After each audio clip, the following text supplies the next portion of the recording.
Picture this. Me, Reese Witherspoon, in London, ordering fish and chips so often they might start wrapping me in paper. I'm traveling with my Wells Fargo Autograph Journey card, so I earn rewards wherever I book travel. 5 times points with hotels, 4 times with airlines, 3 times on restaurants and other travel, and 1 point on other purchases. Imagine getting rewarded for eating a toad in the hole. Wait, what is a toad in a hole? Visit wellsfargo.com/autograph journey. Terms apply. Adobe Firefly is the all-in-one creative studio with AI-powered image and video editing for today's creative process.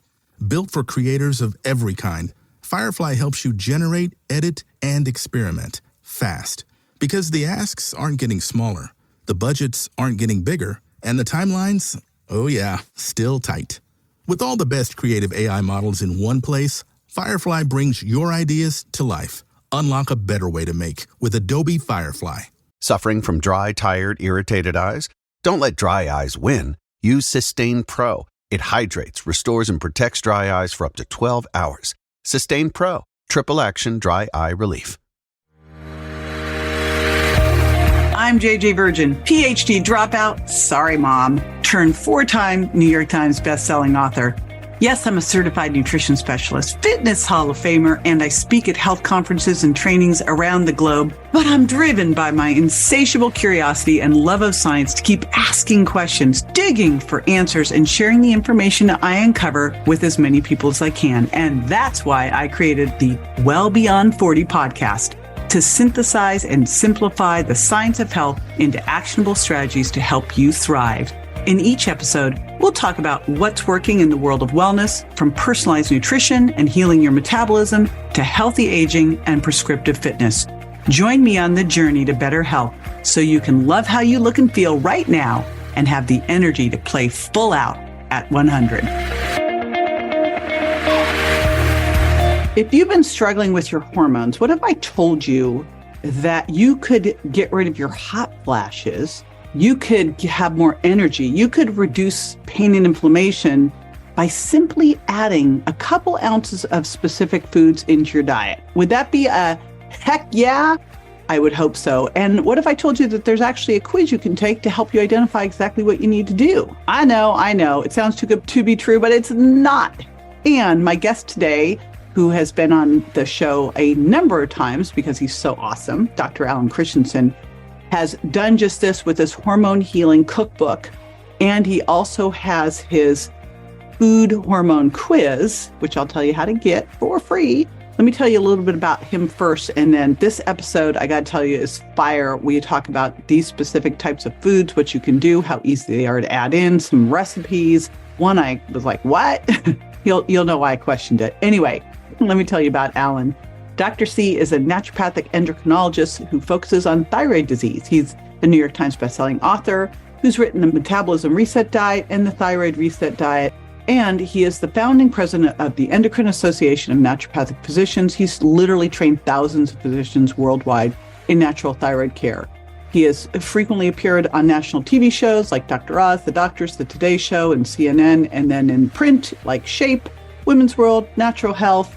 And again, he has put together an amazing cookbook. Turns out he wrote the recipes himself. And I can vouch for his cooking skills because I have eaten at his house multiple times and it's always been amazing. So you're going to be able to get information on his cookbook. You'll be able to take this food hormone quiz. And I'm also going to put all the other things that we've done together because we've had some great episodes and he has great books. So I'll put all of that at jjvirgin.com/food quiz. All right, I will be right back with Dr. C. Stay with me. Yes! Yes! A Lego set is a gift that always clicks. And clicks. Ooh, ooh, and clicks. For kids who love to save the day, choose a Lego set. A gift that always clicks. Okay, we have a crowd pleaser with us today. Back live, Dr. Alan Christianson. I am super excited to be talking to you today. Thank you for joining me. Always good to be with you, JJ. Yeah, this will be a lot of fun. Well, I hope we're going to jump in first because I know we're going to talk about hormones and food and how to use food for specific symptoms, which is super cool. And what I hope we can do first is bust a myth, because I know you're quite the myth buster out there. I feel like over the last couple of years, people have become afraid of plants. They become a scary thing. And the last thing you want to do is push people away from plants and into ultra-processed foods. Right. I mean, it's like, I went, wait a minute. If there's something that we should be afraid of, I don't think it's the broccoli. So can we first start and talk about plants, this whole discussion about plants and plant toxins and all the scary things, and should you avoid them? Yeah, boy, we can. Yeah, this would be great to go into. Yeah, you go ahead, rant away. I'll rant for a bit. Plants, we've got massive data sets showing that the more plants people eat, the more kinds of plants they eat, the healthier they are. Pretty irrefutable. And yet you can make an argument why almost any plant could be dangerous. How do you manage that tension? How do those things coexist? Well, so plants give us different things. They give us macronutrients, fats, proteins, carbs. They give us micronutrients. They give us vitamins and minerals. Well, they also give us phytonutrients. And here's where it gets weird. So phytonutrients is kind of a generous term for what could be called phytotoxins. So plants make massive amounts of pesticides, of herbicides, of insecticides. There's like a full-on arms race going on in the plant kingdom. We've evolved along with these things. They've evolved and adapted to us. We've evolved and adapted to them. I got to pull in a concept called hormesis. So a tiny bit of something bad can actually be good, like exercise. If you're to put someone at gunpoint and make them march for a couple of days, they die, not a good thing. But if you make them walk an hour, probably a really good thing. And so some things that stress the body make the body stronger. And this is called hormesis. And we know that phytotoxins, these toxins that are in plants, they are toxins that in macro amounts, they would be lethal. No debate about it. And all the scary things we hear about, they will tear up your gut, XYZ, totally true if you were to take huge amounts of these and take them out of the whole food matrix in which they're found. Totally true. But in the amounts and in the context of the food matrix, these things are good for us.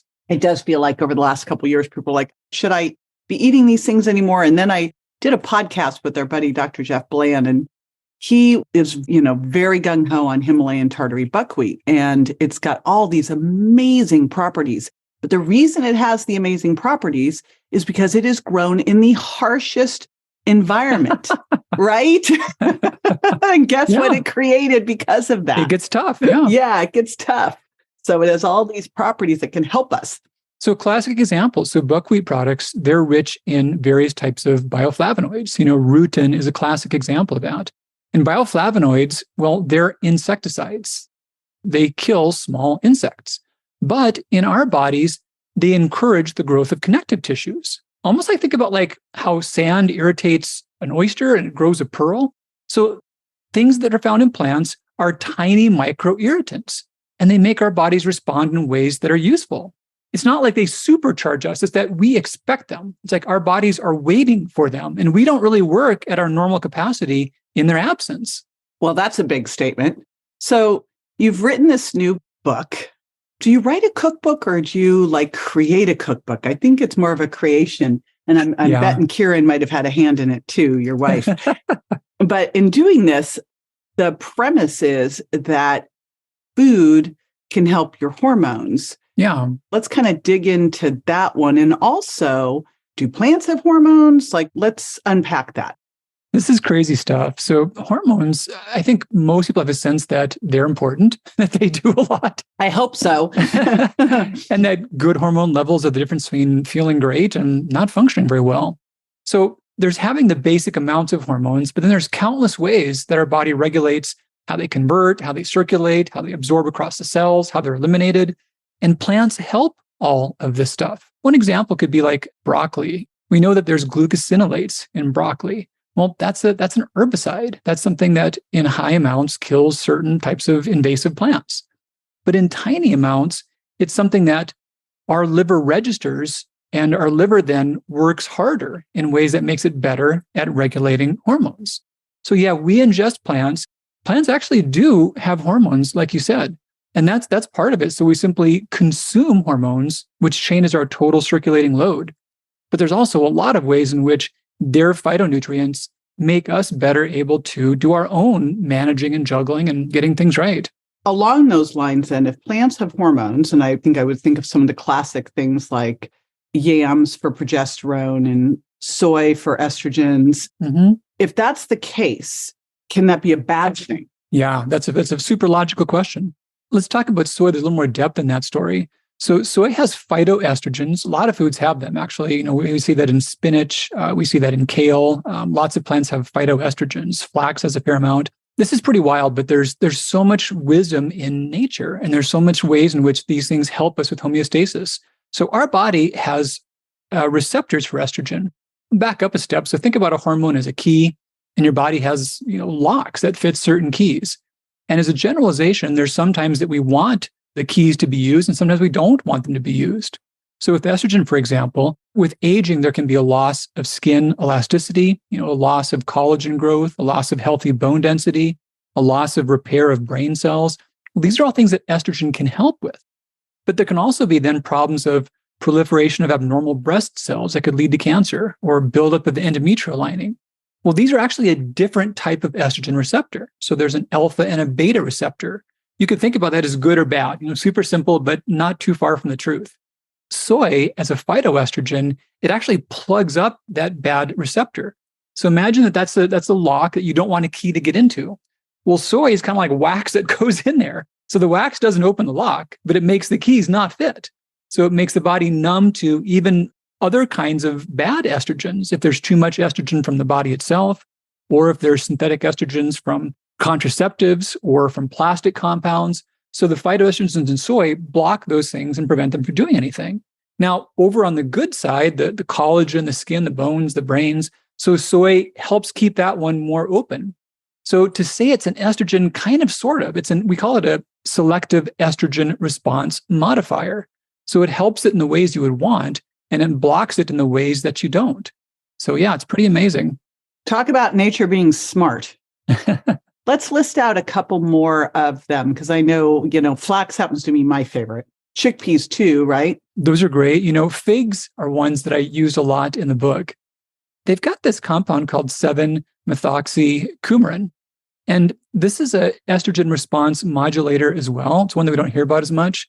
Lots of big data sets have shown that in a matter of a week, just a few figs a day, in addition added to the diet, can just plummet pretty much all the major hot flash symptoms. Holy smokes. But we're not talking fig Newtons. Not talking fig Newtons. Well, and this is the thing, what foods do in the context of a healthy diet, whole foods, is totally different than what those food extracts might be doing in ultra-processed foods. So yeah, the context makes such a big difference. Wow. So give me an example, since it's not the fig Newton. I'm not a fig lover, but maybe I just have not had a fig in the right recipe. So what are you doing with figs? Well, here's one that I like that I'll mention. I'll come back to that. But here's one that you would like. Savory steel-cut pilaf. Steel-cut oat pilaf. There's a savory version of that I've got in the book, and it's got some diced figs in there. It's not sweet. The figs make a more complex, rich flavor. Yeah, I don't like sweet things. Here's one that most people besides JJ would like. So carob fig balls. These are super easy to make. Toasted carob and figs in a food processor, and some walnuts, really easy to throw together. And they're a great snack and portable, good shelf life, really healthy, slowly absorbed. Yeah, lots of good ways to use them. Figs. Who knew? I'd love to dig into some more specifics on this, but kind of a bigger question before we dig into some of these specifics and using these plants now to help with hormones, because I've always thought of things like, broccoli to help with estrogen metabolism, but this is like a whole step. This is way deeper than that. How quickly would you notice as you start to use these things? Like, let's say you're starting to use some of these phytoestrogens like figs and flax. How quickly would you start to notice a difference? How quickly things change. The body can have symptoms that are based upon how it's functioning and then how it's built. So like functional and structural symptoms. A functional symptom could be like mental alertness or energy.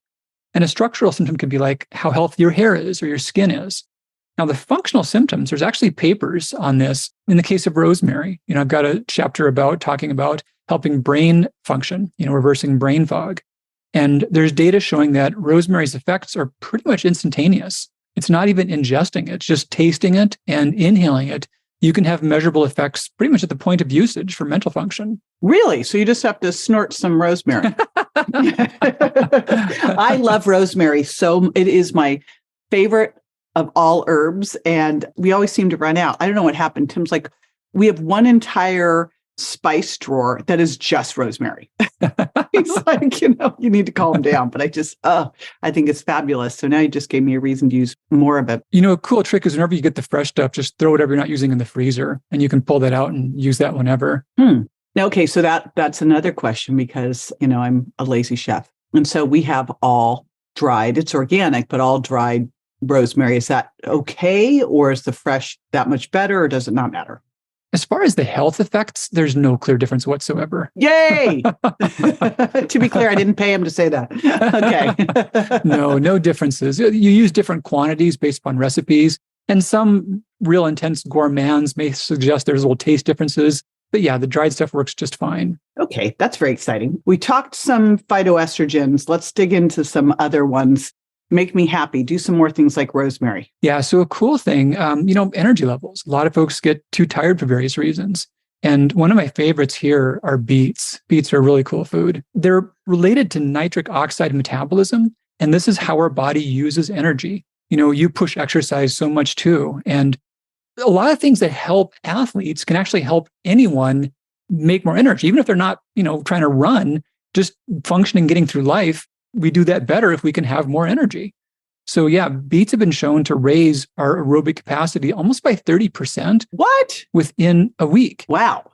How much beet is required to get that effect? And do we have to have like a daily beet? Like what's the story? Yeah, so it's about a beet a day is what it takes for that. In endurance sports, they make these concentrated beet shots. People do them like before events. There's clear evidence for it. They're not illegal, but they're pretty much blood doping for endurance athletes. Wow. That I'm so telling. Tim's son was the number one volleyball recruit in the country. I don't think you've seen him. Did you see him? He's 6'9". Wow. Yeah. I was like, where'd this come from? Anyway, I'm going to dope him with some beets. Well, if you want to get a little bit specific and kind of weird, is that you've got to taste them, believe it or not. They make some powders and they also make some capsules that probably wouldn't work. That seems to mix with the saliva for this nitric oxide metabolism. So a beet gummy? I'm kidding. I'm totally kidding. So, but literally for that kind of thing, one beet serving a day, which beets are pretty big, aren't they? You'll see different sizes. The average ones are about 2-3 ounces. That's a doable thing. When I was doing the What to Eat, When to Eat, and Why Summit, Tom O'Brien was like, every day we need to get in a root vegetable. It's like, okay, I can get the beet in. I can put the beet in salad. I just need to figure out someone who's going to come make my golden beets for me because those are the ones I like. Okay, do you eat a beet every day? Pretty much. I don't make every single day, but if it's close to an event, I will. I'll be more consistent about that. Beet juice is an easy way to do it regularly as well. All right. And when he says an event, he's not talking going to a party. He's talking about an athletic event. Okay, just to be clear. All right. So beyond the beets, what else? Well, another fun thing, walnuts. We've got walnut oligopeptides along the lines of energy. Believe it or not, physiologists don't totally know why we get tired. You'd think that would be an easy question, but we don't totally have the answers. But we know that part of it relates to the buildup of these various metabolic wastes. We've got lactic acid, lactate dehydrogenase, blood urea nitrogen, these sorts of things. Walnut oligopeptide helps us clear pretty much all of those much, much faster. So we get rid of the wastes much more quickly. And they also improve the other end of that, which is the Krebs cycle of energy formation. So yeah, we make energy better within our mitochondria. We clear the wastes more quickly from them. So how many walnuts does this require? And how quickly would you start to notice a shift in your energy? And is this, again, another daily thing? Or is it something that because it's a fatty thing, it's stored or what? Yeah, all great questions. So the oligopeptides, they are stored, they're metabolized more slowly. If you're averaging about an ounce per day, you can see substantial benefits. And in terms of time of onset, one paper that I saw, it was a pretty cool thing. They had cyclists and they gave one group this cookie with purified oils or whatnot, oils and protein and carbohydrate. And the other group got an actual cookie made of mostly walnuts. But it was the same calorie load, the same macro load. But these were ingested right before a time trial event. So immediately, with like an hour before. And there was an observable difference of like 13% better endurance in a time trial. Wow. And was this blinded? It was, yeah. Those poor people, how unfair for the people who got the processed cookie good thing, And I've mentioned a couple things about athletes, but I really want to have the listeners connect that that's fine for those who are, but even if you're not, again, you want more energy. And so the ways in which we make energy in just day-to-day life, it's the same way that we make energy at the extremes in athletic events. So if we can do it better there, we can do it better anywhere. This episode is brought to you by Netflix. The Four Seasons is back for season 2, starring Tina Fey, Will Forte, Coleman Domingo, Marco Calvani, Carrie Kenny Silver, and Erica Henningsen. After a difficult year, your favorite group of friends continues their tradition of vacationing together, now with a baby in tow. From the Jersey Shore to upstate New York and Italy, their getaways are sure to take unexpected turns where comedy ensues. Watch The Four Seasons May 28th only on Netflix. I love that statement. And, when you think about it, like, what are the big things people complain about? Energy is a huge one. And then pain and inflammation. Mm-hmm. A big one there, and this is a cool thing too, in terms of back to like regular real world audiences. One of the studies that I cite in the book was on those with severe fibromyalgia. So pretty much debilitating. For some people, I remember one of my first few patients back in the 90s, she was dropping out of college and she couldn't function. She was pretty much bedridden. And the best diagnosis she had was fibromyalgia. The study that I'm going to refer to, they used beta glucan from whole oats. And the intake was like 2 ounces of oats per day, which is not very much. And they saw, and this is actually a blinded study as well, and they saw over a 50% improvement of quality of life symptoms over the course of 2 months. So yeah, we can see big differences in inflammation and pain from whole foods. You just pointed this out, but didn't really point it out. So I'm going to bring this to light because you've talked about, it's just an ounce of this. It's just 2 ounces of that. And what I'm really hearing here is how important diversity is. Yep. I did one with Deanna Minnick and one with Sarah Ballantyne. And both of them their whole thing is food diversity and what happens. And I think it's something that when you look at the average diet, I don't know what the stats are, but I'm guessing people are in a food rut and pretty much eating the same stuff every single day. What I'd love to look at is diversity, if you can talk a bit about diversity. And then also after that, what are some of the foods? Now, I know you're talking about in the cookbook things for specific hormones, and we've got a quiz about that. But I'd love to know just overall some of those foods that you would just make sure that you put into your diet on a regular basis. Like when you say that about beets, it's like, okay, let's definitely get the beets in. Like, what are some of those foods that are just so good and do so many things that it's important to have, especially with, everybody kind of suffering from energy issues, right? And stress issues. Yeah. So in terms of the expanding on the point about diversity, yeah, I couldn't agree more. We think a lot of this comes down to the phytonutrients that we kind of opened the discussion with, but also fibers. So not fiber, but fibers. There's at least 16 common kinds of fibers that can be had in the diet. And the tough thing is that if you're on a carnivore diet, that 16 goes to 0, sadly to say. Which is the problem with that carnivore diet. There's pretty clear consensus that our gut flora does stuff that's useful. That's all it lives on. It's a garden, and these fibers, that's the water and the sunlight. That's all they have to go off of is these insoluble, indigestible fractions from plants. They can't function on anything else. And it's not a matter of chugging 60 grams of Metamucil per day. Yeah, not diversity of fiber there either. When I was on Freaky Eaters, we had a guy come on the show who he lived on raw meat. Wow. And he was the first carnivore, Paul Saladino. There was already someone else. We ran labs. His labs looked great. And I'm like, I got to convince this guy that this is no bueno, right? So what I did was I did a stool test. Oh, wow. And it showed everything, besides the fact he had some really bad, creepy, crawly things in there. I was like, uh-oh. But complete out of balance gut microbiome from that type of a diet, which, I think everyone's focusing on, oh, you lost weight. I'm like, but at what expense? Hello? Right. And what's going to happen long term? Well, just one more point on that. So an extreme low fiber diet, total fiber diversity, it's just like taking antibiotics every day. It's no different at all. Holy smokes. What? Yeah. Wow. You're starving your flora. You're killing off all of your good organisms. And we've learned a lot about the bacteria relevance of that. But now I know there's good fungi. There's actually good viruses as well. But you're just taking broad spectrum antibiotics every single day when you're on an extreme low fiber diet, or even like a diet that's radically restricted in food categories. It's the same problem. That is the bold statement. I'm so pulling that out. Like that has you can't ignore that. And we all know about the issue with antibiotics in the gut. So the diversity for the different types of fiber, the diversity for the different phytonutrients. Let's walk through some of your most favorite plants and why.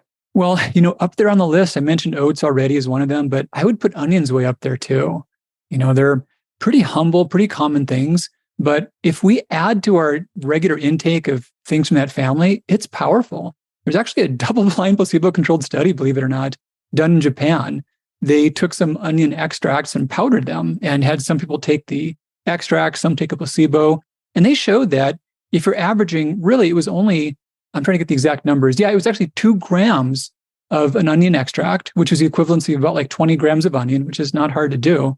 They saw marked reductions in visceral fat and related measurable inflammation. Wow, that's huge. Yeah. If you're listening and you would like to lower your visceral adipose tissue, that bad stuff hanging out around your organs, which is why I cold plunge every day. Maybe I can just toss the cold plunge and start the onions. Onion pudding. That's one of my favorite recipes. Onion pudding. Onion really? pudding. It's a savory pudding. If you like French onion soup. I love French onion soup. Okay. I just get it without all the garbage. They like French onion soup without, they're always like, you want that without the cheese and bread? I'm like, yes, I just want the onions. I love, love, love French onion. Okay. Tell me what's in savory onion pudding. It's onions. So French onion soup, they're sauteed down quite a bit. That's how it starts out. You saute a whole bunch of onions and you compress them down. You reduce them down by about a quarter. A small amount of a neutral cooking oil. I usually use some kind of an unsweetened milk, like flax milk. There's a small amount of that. And then really some garlic, some salt and pepper, and then the cooking time. And you can then reduce that down and bake that. You can make it as a dessert if you want to like make it sweeter, or you can do it as is. And it's a phenomenal side dish. Ew, you would serve onion pudding as a dessert? With some more sweetener in there for sure. Like, what would you, like a sweet onion pudding? I like the savory idea. We'll leave it over there. I think it's... You kind of lost me on sweet onion pudding. Okay. Onions. Love that. What else? Cayenne is a great one. So much good data about that. Basal metabolic rate, also diminishing the brain satiety response, helping change appetite levels. And then also substance P. So changing pain response throughout the entire body, pain and inflammation. Funny thing, but we have taste receptors, right? So we can taste salty, sour, sweet, savory / umami. But we can also taste spicy, but that's not really tasting because there's no taste receptor for that. There's this thing called substance P, and that's our pain receptor. So spicy things, even in small amounts, they diminish the amount of bioavailable substance P. Things don't hurt as much. Wow. Yes. And I also just saw some research on umami. Like if you eat something with an umami flavor, it lowers your appetite. Totally. So that's super cool. I've been doing, every day I do one of these Suja lemon loves, which is lemon juice with cayenne. Mm-hmm. I don't like hot stuff, but it's just, I can do it. It's like just enough. All right. See, and you know what I love about this is all so easy to pull into the diet. Mm-hmm. Super duper easy. You got to eat anyway. You might as well use things that make it count. Well, you got to eat, but I see one of the challenges out there is like, for most people, they're not looking to spend more time in the kitchen. Mm-hmm. So, it's always like, how do you accomplish these things and make it simple and delicious, right? Walk me through a typical day of your eating and like what you and Kieran would eat in a day. I know now we've cured Kieran of her, hopefully, sweet tooth. And for those of you listening, Kieran is his wife. And early on, she came to me because she had a sugar addiction. And I basically told her everything that Dr. C had told her. And you told her more effectively. Yeah, well, it's like there's no profit in your hometown, right? And she was like, oh, wow. We laughed about it. I was like, yeah, just And then JJ told me this. I'm like, who would have thought of that? Wow, how smart. Got to do that. Okay. So what are some of the big, your typical day and things you make sure that you eat? Yeah, I'll start with hers. It's a little simpler. She's pretty consistent about starting with a shake, protein shake for breakfast. And then she'll do a fair amount of unlimited snacks. She's prepping for a pageant later on this summer. So she's like in pageant prep mode. So most of her snacks are what we call the unlimited foods. And that's all kinds of veggies. We make like a vegetable soup. We'll have often some that pre-made, or we'll make a ratatouille, tomatoes and eggplant and bell peppers pre-cooked up and ready to go, or carrot fries. Made carrot fries a couple of days ago. Those are some of her most favorite mid-morning, mid-afternoon, afternoon snacks. Now, are you making carrot fries or in an air fryer? I just use the oven on roast mode and convection mode, which is kind of the same thing as an air fryer, but it's got more room. You can do more stuff at once. I know that air fryer is so small. And they're awesome, but we go through food too fast for that. So those are typical breakfast and snacks. Lunch, today we had some chicken soup. I made that over the weekend, and that was leeks plus onions, carrots, celery, rosemary, some spinach. What's the benefit of leeks? Leeks, more benefit like onion, good sources of quercetin, chalcone, bioavailable, lots of polysaccharides, and just a classic necessary flavor for chicken soup. That was some lunch with some leftovers. Tonight, we're going to be driving a little ways, going to visit my parents, and I made some meatballs up in advance. So we'll have those just before we head out. And those were lean turkey, a fair amount of ginger. Also, we'll serve that with some rice and a side of some cabbage. What about what you wouldn't ever do? Like, what are some of your, because people always say, everything in moderation. I'm not a subscriber to everything in moderation. I think there are some things that should never be eaten. Maybe you don't feel that way, but are there any things that you think should either never be eaten or very, very rarely?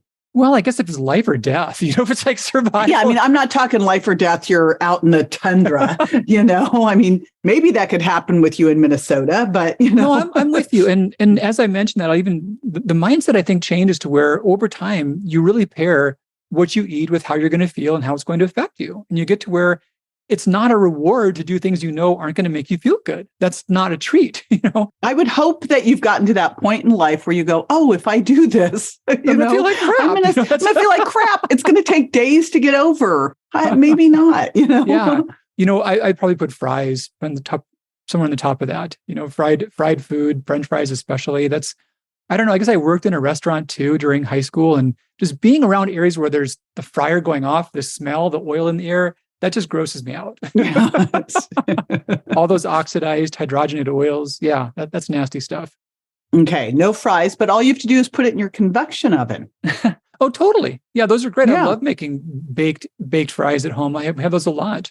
Yeah, so we're not saying no fries. We're saying no damaged oil, nasty fries.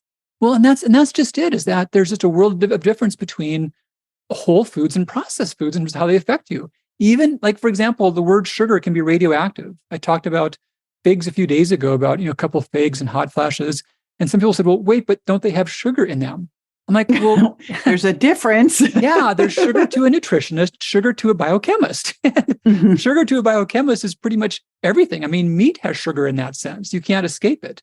But sugar in processed foods, that context is completely different from the matrix of sugar in a whole food. So yeah, those things are different. There's a huge difference between eating an apple and having apple juice. Yep. One of the other things I've been really looking at in terms of processed food, because, one of the other challenges is like, unless you're Alan living in Minnesota on a lake, if you're eating wild salmon or whatever it is, something happened for it to get to you.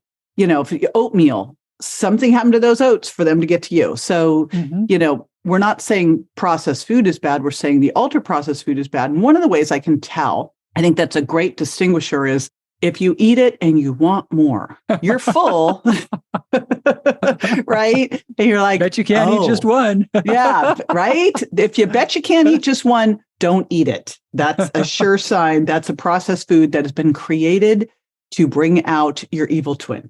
Stay away. A long time ago, we did a live and talked about the whole dry carb thing as being a big factor for that. Oh, yes. I loved your wet carb, dry carb thing. Tell everybody about that. I forgot all about that. It's not a perfect formula for the things you can't eat just one, but it's pretty close. So yeah, so like oatmeal, you got this.